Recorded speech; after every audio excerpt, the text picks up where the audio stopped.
Brian Sobel to the 9. Brian, good morning to you. Good morning, Andre. Great to see you. Great to see you as well. So, Brian, this House Oversight Committee looking into this, they subpoenaed 4 people yesterday, and including the president's doctor here. It seems as though, at least some reporting says that there has been no response to that. So what happens next? That very typically, Andre, occurs when people who have been asked to submit written testimony, which these people have, decide not to do it. The next step is to issue subpoenas and compel them to come in and testify. And so the assumption is that the chair of House Oversight will eventually have to issue subpoenas to compel these people to come in and tell their story. And now we have this new development here that Senate, Republicans in the Senate now want to do a similar investigation here. Why the need to launch 2 separate investigations into the president's health? Well, I can jokingly say that in Washington, if one committee is good, 2's better. We see it all the time, multiple committees investigating. A lot of these members want to be a part of an investigation.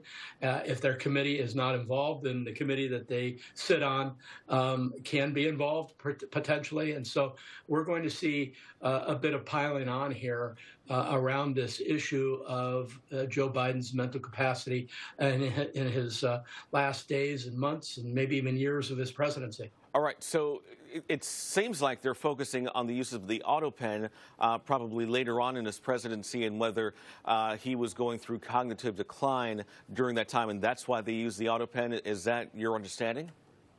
Basically, the Autopen is an interesting device for viewers. It basically is a device that can use any type of pen, sign any type of document from a memory of a person's signature. Autopens actually go way, way back in American history.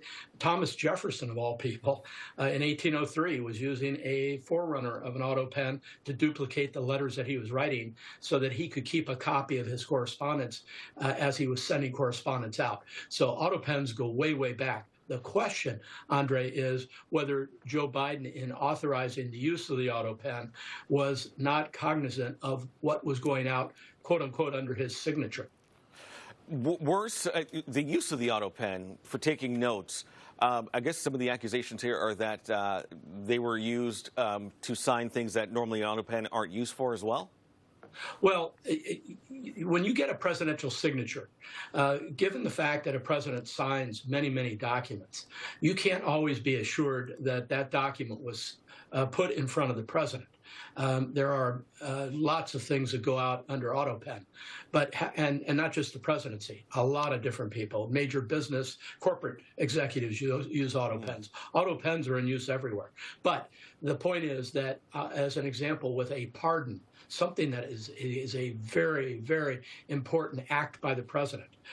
Did the president see the pardon document and sign the pardon document, or were those documents just taken care of by senior staff, maybe one of these 4 people, and somebody received a pardon that perhaps the president didn't even know about? That's the charge, that things went on, were signed that maybe the president didn't even know about. In a time of heightened partisanship here in the country, would this be a legitimate thing to look into if, in fact, the president, the former president, use of an Autopen may have been done in a way that is not normally done?